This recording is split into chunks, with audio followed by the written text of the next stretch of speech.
From Homer to Home. Homer has a lot of sandy beach in Kachimak Bay. These piles must be some kind of erosion control. Local people gather coal along the beach when it washes up. There are coal outcropping most all around Kachimak Bay, and in the early 1900s, coal was mined and sent out in ships. The coal was hoisted far above sea level when the mountains were formed. The waves from the sea cut under the formation, and the rocks and coal breaks off. Here is a piece that must have been too big for anyone to pick up. It must have been here a long time.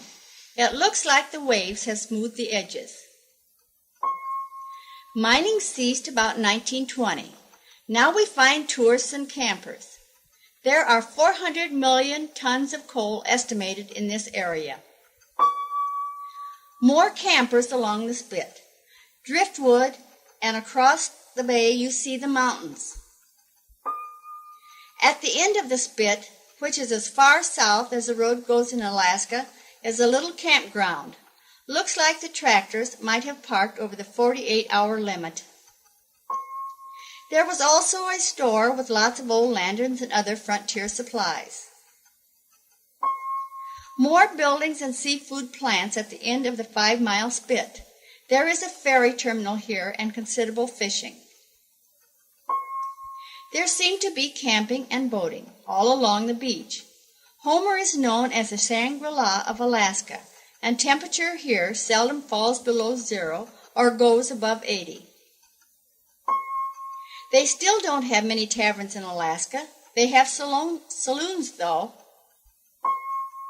About 20 miles northwest of Homer is a village called Anchor Point, which is as far west as you can go on a continuous road in North America. If you went straight south from here, you'd be in or very near Hawaii. This was another first for our old red van. Earlier on this trip, we'd been as far north as you can drive in North America on a public road at Inuvik.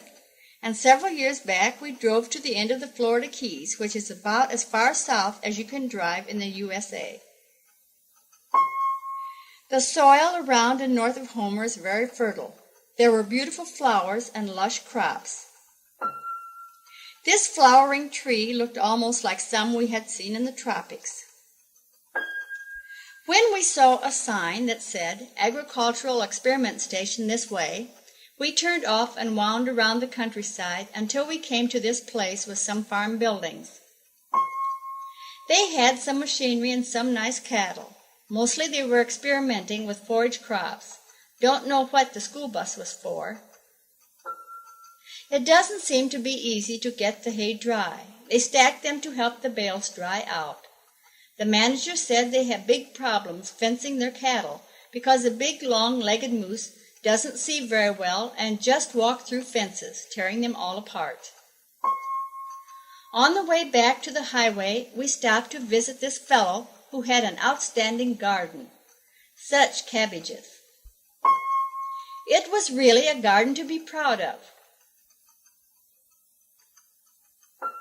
You don't see many weeds. I suppose they grow as big as the crops, if you'd let them. Believe these were potatoes. They do well in the long days. He had built a special storage area in his house for potatoes.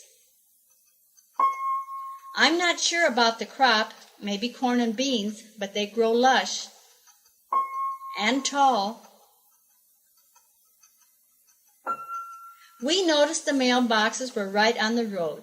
No pulling off. Guess traffic wasn't a big problem. About 40 miles north of Homer is a fishing village, Ninilchik, with a population of 134 people and quite a lot of history. The store is bigger than it first appears. This is a good place to fish if you are looking for the big ones. King salmon weighing up to 50 pounds are often found around here.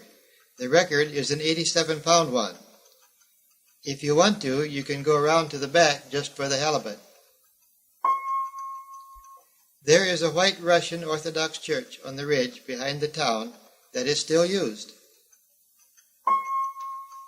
There is quite a climb by the path to get up to the church. The church is in nice repair, and there is a cemetery nearby. They have unisex facilities. Once you get on top, you have a nice view of the store and the village below and the Ninilchik River. 50 miles farther north, along the west coast of the Kenai Peninsula, we turn onto a spur road for 10 miles to the town of Kenai. This was a very unusual house with no explanation. Kenai has 5,400 population and some rather old buildings. It is the oil capital of Alaska, with oil and oil-related chemical companies. Many offshore oil wells have underwater pipes coming to shore here. This old Russian church, the oldest in Alaska, gives evidence of the Russian presence in the 1800s. This church has 3 of the onion-shaped domes, but I didn't get them all in my picture. Following the spur road on through Kenai another 30 miles, we find a state recreation area to camp in. We got in here after dark and thought we saw a bear on the way. We were the only people there, and we sure picked a campsite close to the pit toilet. We were above, but very close to the beach. The tide sure brought in some big logs. The tide is out now, probably looking for some more logs. On the way back, we looked up some relatives of the Walgrens, our backyard neighbors in Hoophole. They have a nice little house not far outside Kenai. Recent rains sort of flooded their drive. We found only the kids and the dogs at home. They have some wooded acreage with their house, and they cut most of their own fuel. Our next stop was at Portage Glacier. The parking lot was right along the lake below the glacier, and the iceberg came floating near the shore. They are huge. None were real close the day we were there. Sometimes you can almost touch one. There is a souvenir store and a restaurant and information station here. Behind the building is a knoll with some foot nature trails.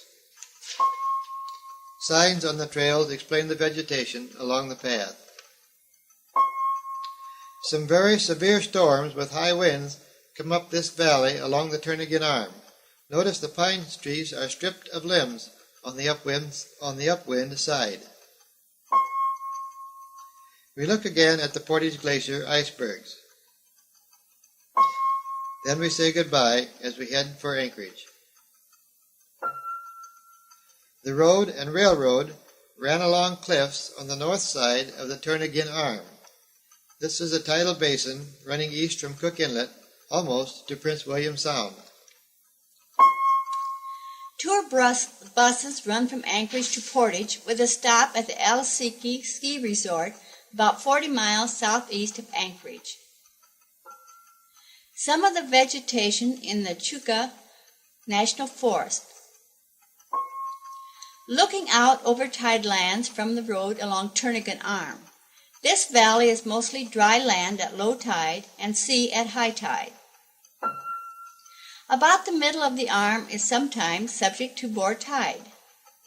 If the sun and moon are in the right position for highest tide and the wind is from the west, the incoming tide water comes roaring down the valley like a wall of water, and people caught out on the tideland have been drowned. The moon and sun were right for a board tide while we were there, but guessed the wind wasn't strong enough.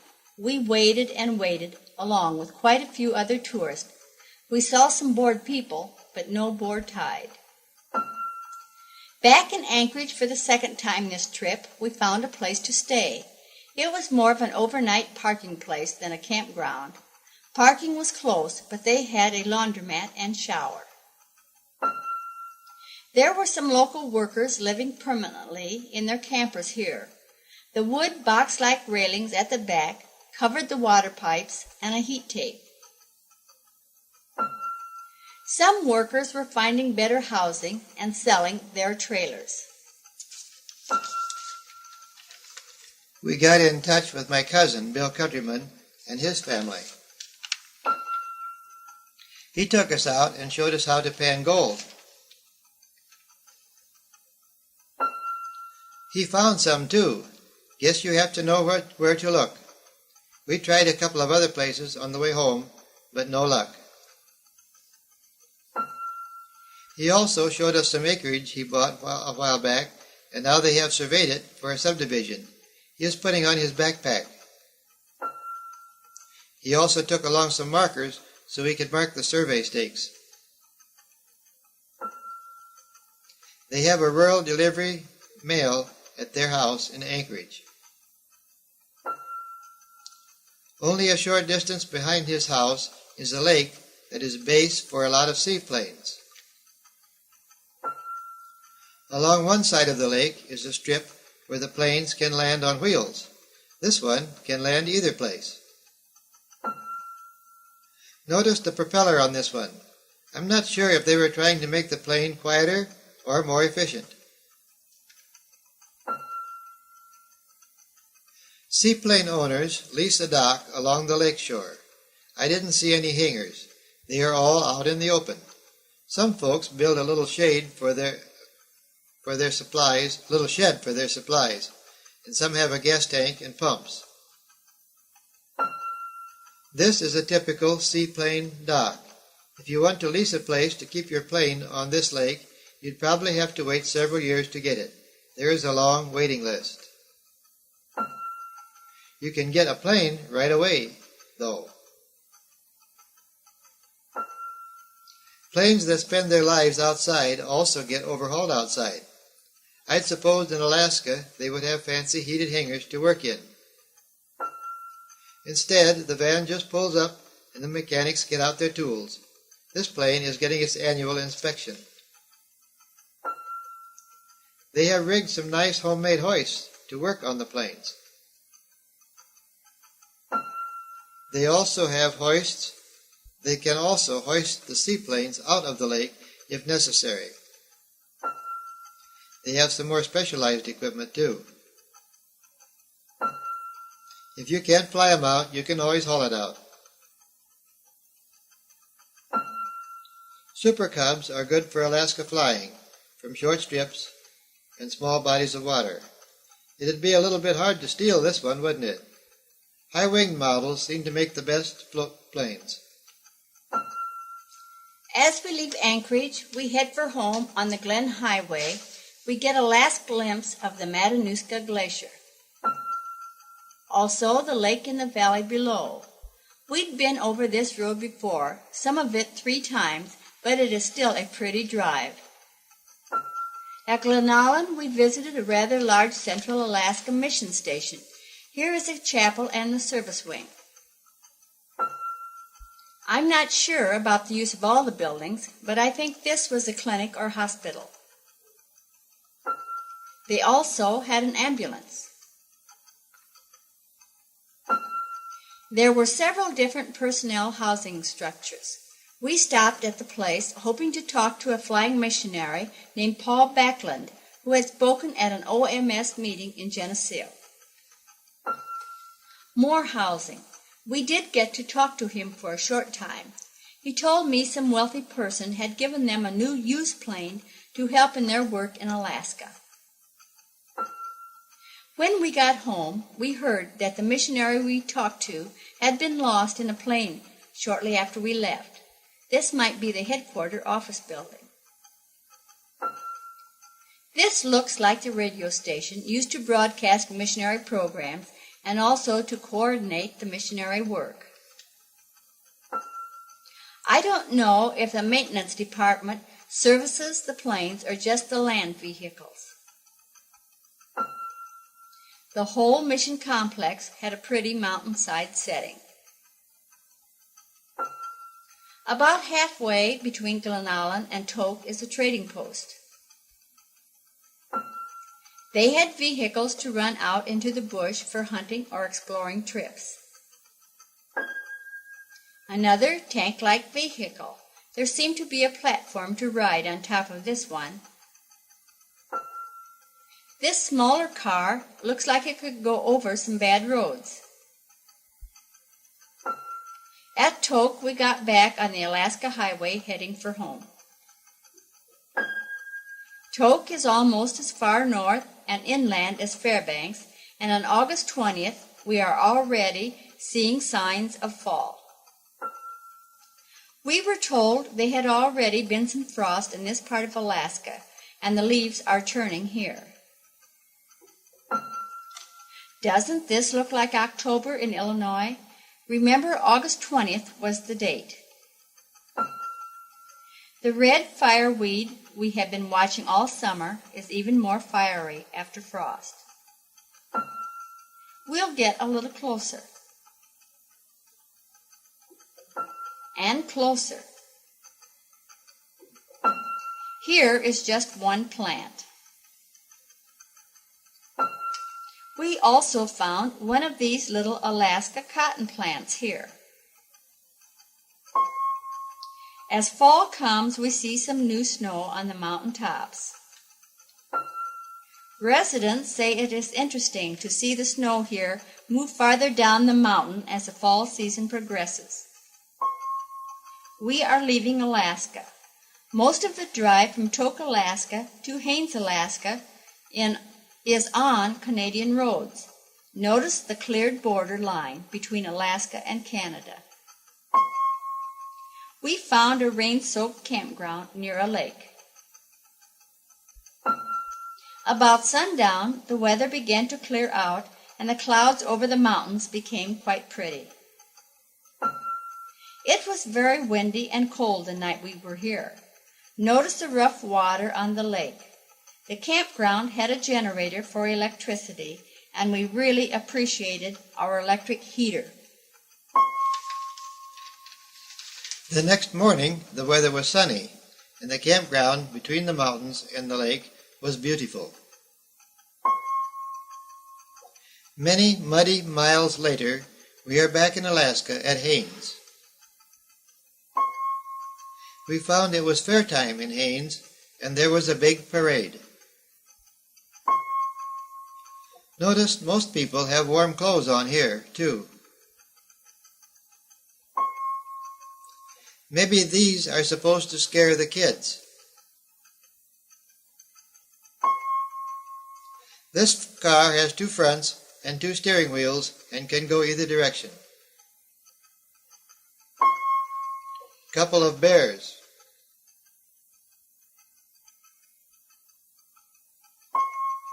Maybe an Indian Eagle Scout troop coming. And going.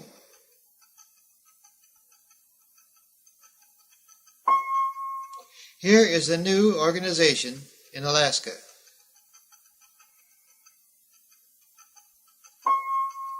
They were dressed like Arabs.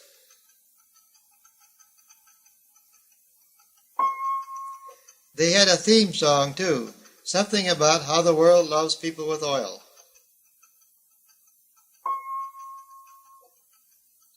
Out at the fairgrounds, we could get a better look at the two-front car. There were the usual prized vegetables, including this cabbage. Inside the tent, we didn't get the right color, but it was big. There was also the usual horse show. Betty liked it because there was plenty of seating. I rode the little car for a 10-mile-per-hour crash using a seat belt. The axe throwing contest attracted a good crowd. Here a burly contestant throws his axe. Almost a bullseye.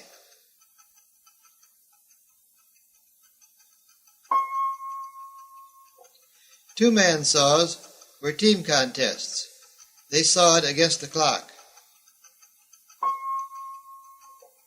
The ladies sawed in a separate contest. They were pretty darn good.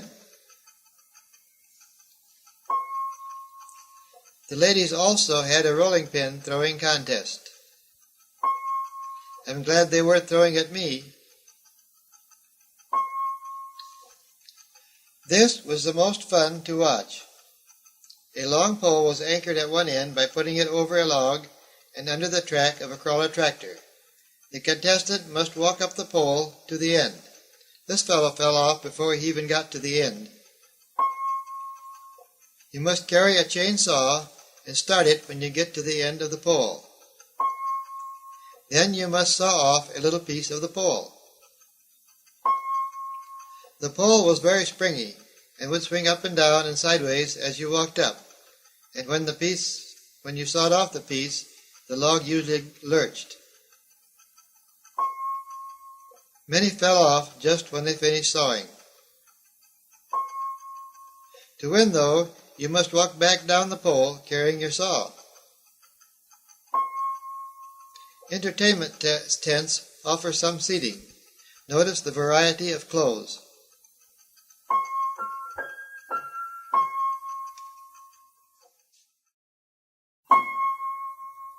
We are still at the fair in Haines, Alaska. They seem to have a kind of a permanent stage and a tent shelter for the audience to stay in. Inside, there were some colorful dancers. I think most of the performers were amateurs, as was the photographer. Pretty girls. I really took the picture, though, to show the Alaska background. The fair had many little nicely painted booths, but not the wall-to-wall people we sometimes find around here. It isn't really too far to the forest.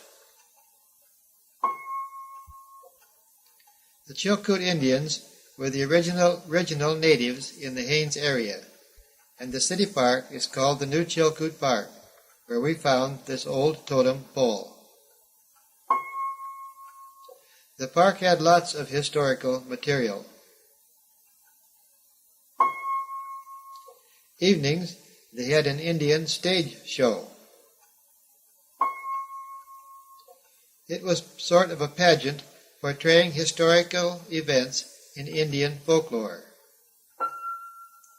The events were portrayed by various dances. One was called a bear and raven dance. I'm not sure which picture I took of which dance, though. Another was a cannibal giant dance. The giant was killed. There's no way to tell the story of the dance with the few pictures that I took. Another was a tied woman's dance. Another was a frog woman's dance. In the spear, or war dance, the dancers have a battle, and they dance until one is killed.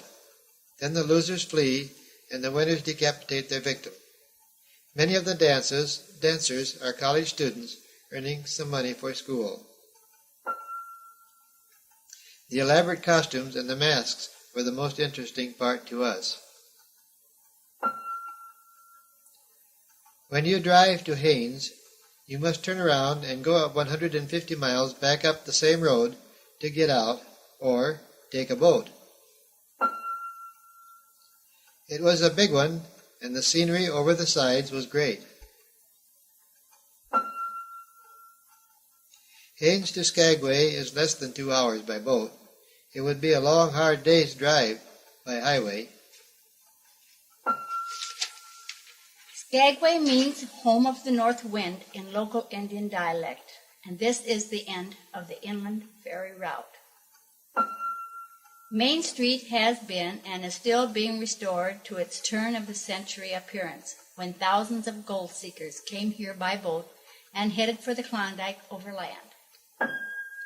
Many of the old buildings are in almost new repair. Guided walking tours are available during the summer so visitors can get the history of the town and buildings. Notice the you what? to know the trail in. You ought to know the trail in. Captain William Moore was the first white resident. He and his son were the only permanent residents until the gold rush started in 1897. The older houses are log houses, of course. This is the Moore cabin. Old hotels have been restored and used. During the summer, reservations are definitely needed to be sure of a room.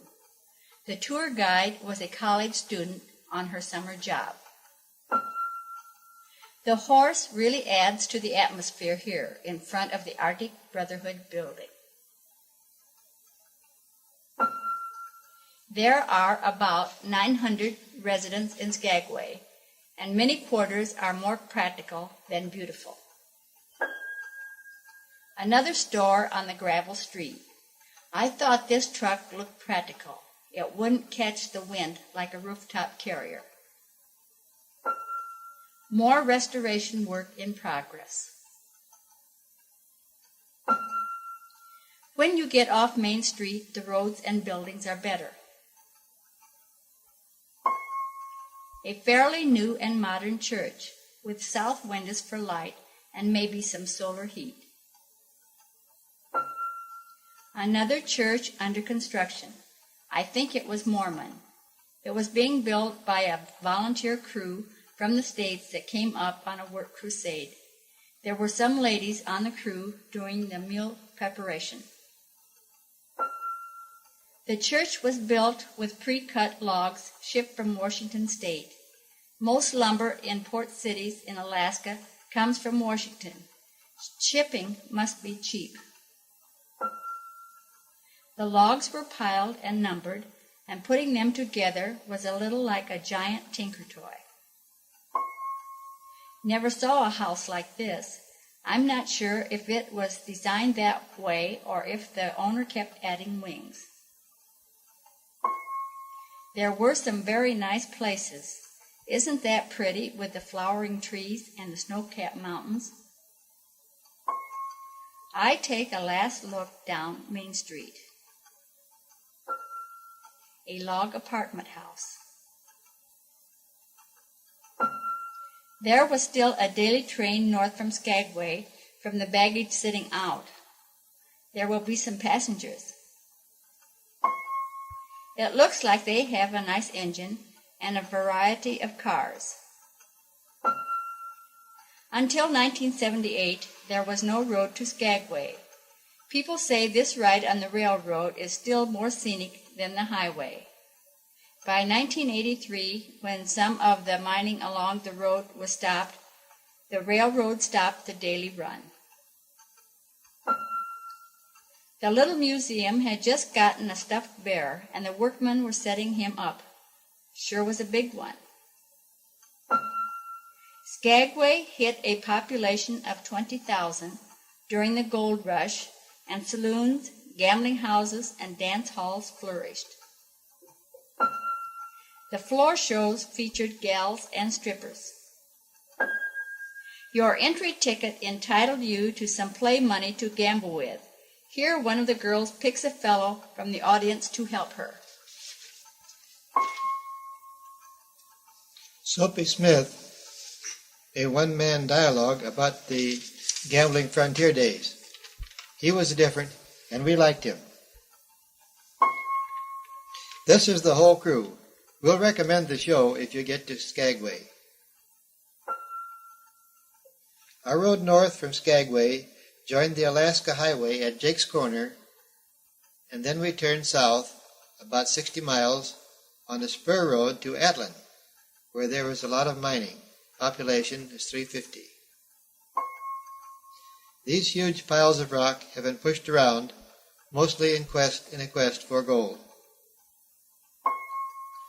One 4-mile creek, like this one, south of Atlin, is supposed to have yielded $25 million worth of gold. It is being mined over again now. A lot of mining is done with heavy machinery. They really tear up the mountains and the trees.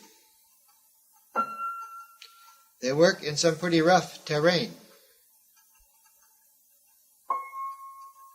Only 6 miles from Atlin is what is left of what was once a town of Discovery, which had a population of 10,000 people.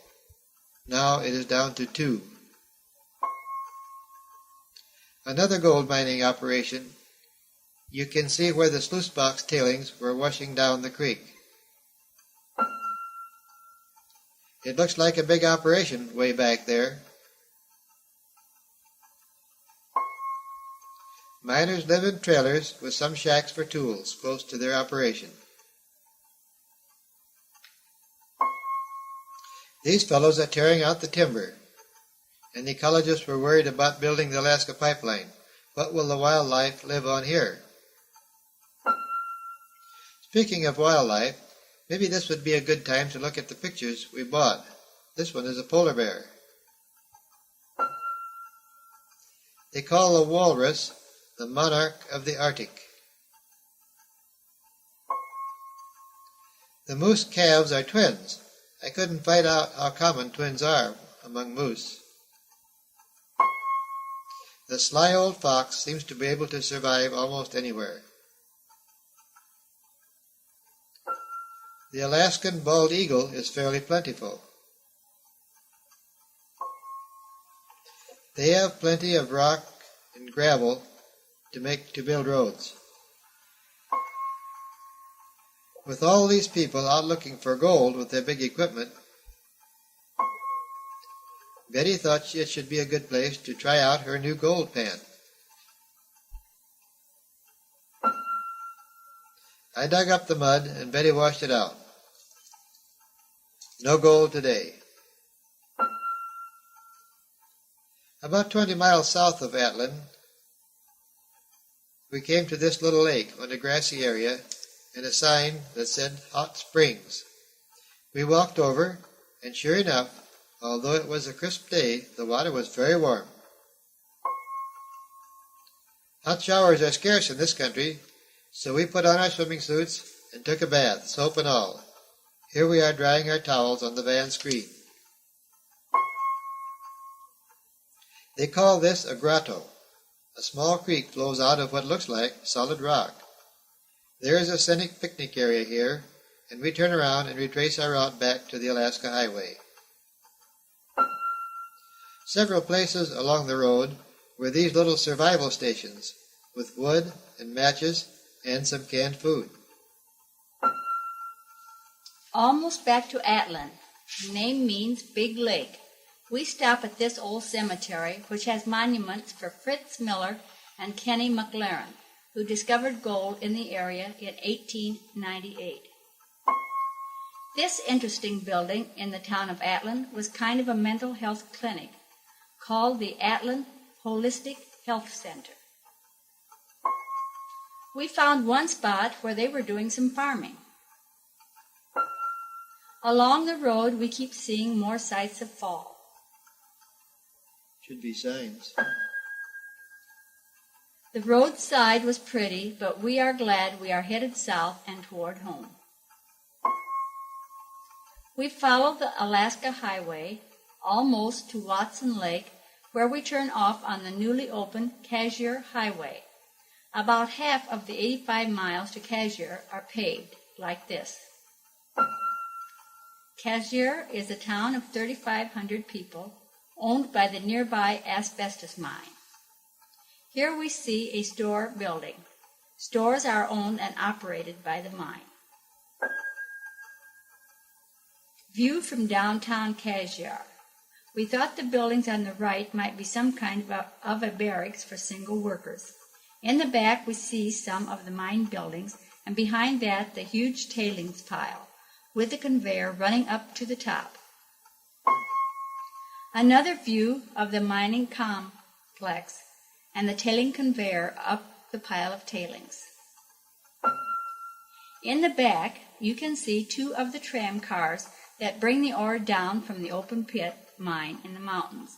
One is going up empty, and the other is coming down full. Cars hold several tons of ore each. Here, one of the cars is coming into the processing center. I am standing in the rain by a piece of asbestos ore as it comes out of the mine. At the back, you see part of the huge slag pile from the mine. It is really a cloudy, rainy day. The mine office building at entrance to mine area. The mountainous tailing pile is almost covering the road. To get the pile in the picture, I had to stand so far away you can hardly see me. Rollin. Can hardly see Rollin. Tailings contain a lot of low-grade jade and pile has greenish color. One of the better gravel roads along the Cashier Highway. Most of the bridges were one lane. They were constructed of local material, but were fairly rugged. The guardrails weren't very high. I decided it would be safer to walk across this one. Camping facilities were simple and far apart and usually wet. Near the end of the Cashier Highway, we stopped for a look at an ancient Indian fortress mound, sometimes called Battle Hill. It is a long ways up from the road, and still farther to the top.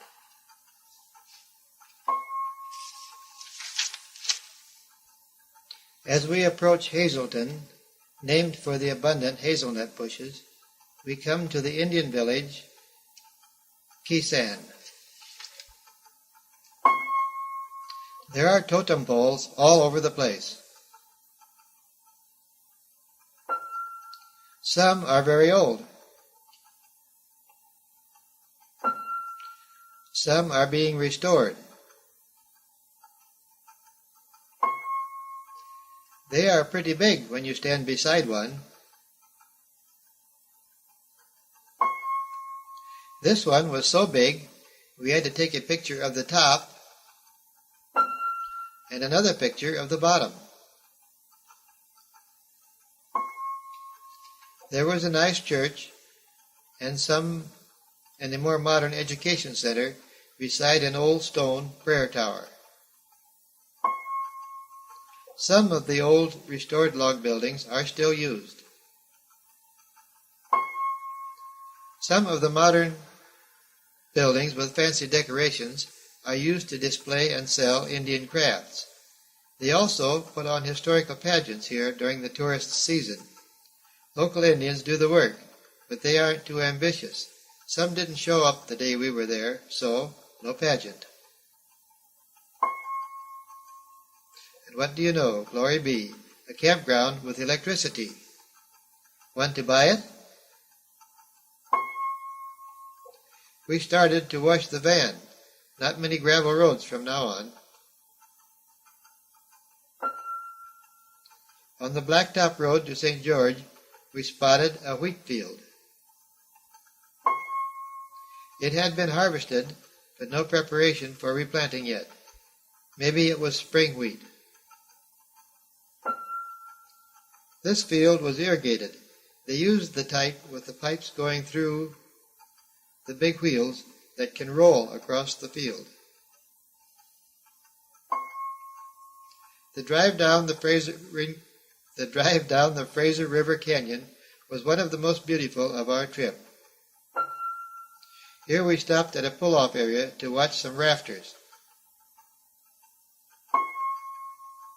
Back in the lower 48, we enter a cloudy Bellingham, Washington. After wandering around some of the winding streets, we finally found the house of Uncle Clifford Bryant. It was nice to see familiar faces again. It had been almost 2 weeks since we left relatives in Anchorage. They had a real nice balcony that looked out over the Strait of Georgia. The back of the house was nice too. They kept it looking nice, but I bet it takes some work. Uncle Clifford works for Georgia Pacific Paper Mill and was able to manage a short tour of the mill for us. We wore safety helmets. Aunt Frances took the tour with us, and when it was completed, we each got a gift box with samples of products produced: napkins, paper towels, toilet paper, and so forth. We stopped to see nephews Bob and Tom Heller in Seattle. They had sold their brick house and bought this white one.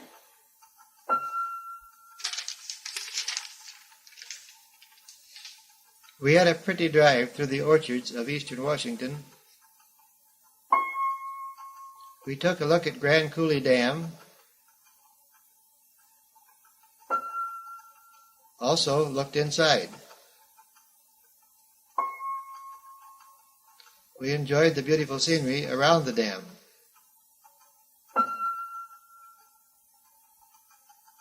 From this observation point, you could see the town of Grand Coulee, but we can't get it all into one picture. It is still a long ways from Washington, Illinois, from Washington to Illinois, a dust devil or whirlwind someplace, maybe in Idaho. Maybe a million bushel of wheat somewhere in Montana. Big machinery on a wheat farm in the Dakotas. We visited Emily and Jim Stiegelmeiger, who we met while we were in the Peace Corps in the Philippine Islands. They are now farmers in South Dakota. We visited the Corn Palace in eastern South Dakota. Most of the decorations here are made with corn or some other kind of seed. These seem to be made with sorghum grain. One stop in Iowa to see Terry and Linda and our grandson, and then Grand Central Station, and time to unpack. Be it ever so humble, there's no place